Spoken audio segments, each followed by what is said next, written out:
Hello, my name is Leica, and I'm going to teach you how to use TinkerCad.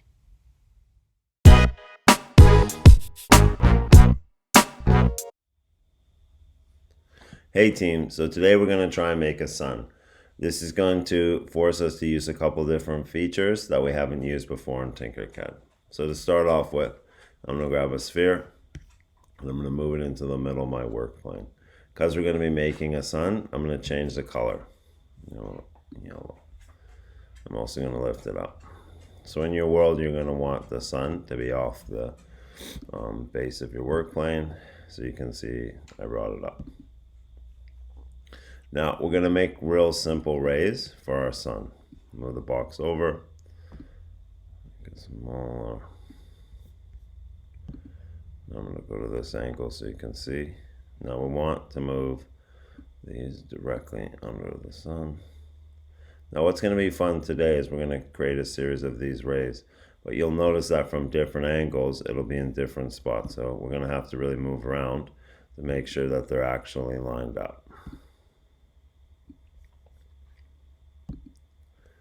So once I have it roughly where I want, what I'm going to do is go to this feature here, which is copy. So if they're on the same angle, and I've copied it, let's see.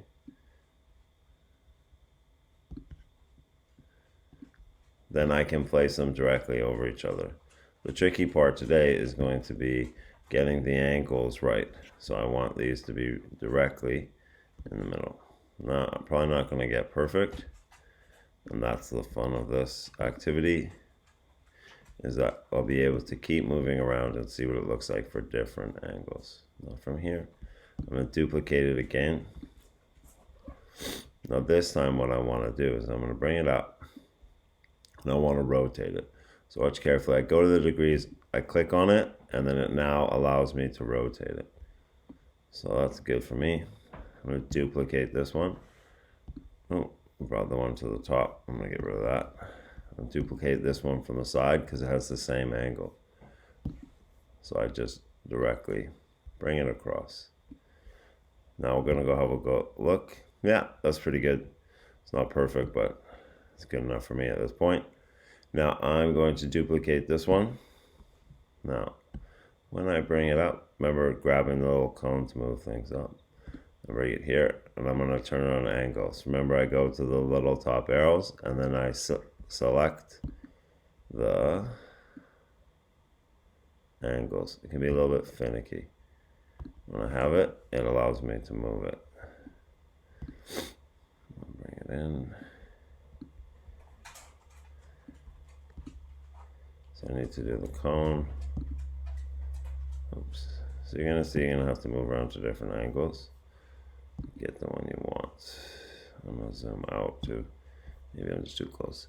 So from here, remember, if I want to change the angle, I click anywhere, and then it allows me to drag it into the different angles I want.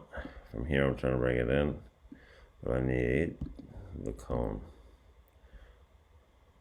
So bring it down a little bit, and then over to the spot I want. Now that's about the angle I want.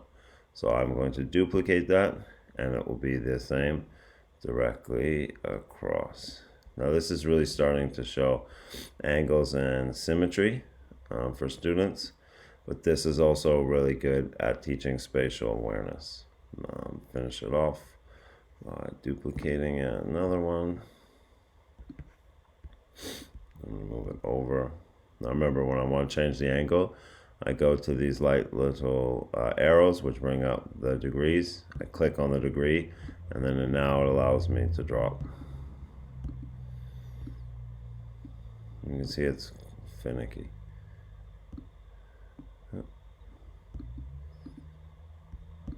So keep trying. Sometimes you're gonna have issues like that. There we go. Bring this one down and over. I'm pretty happy with that. Bring the last one down here. So there you go. there's my simple sun. I'm going to go to home. You can see that it's pretty much in the middle. It's a good angle there, but those are the rays in the sun. Now it seems pretty easy to do this, but I found it quite challenging, and I really have to play around with the angle feature as well as the height feature. Now I hope you enjoyed that. Have a wonderful day. Toodaloo.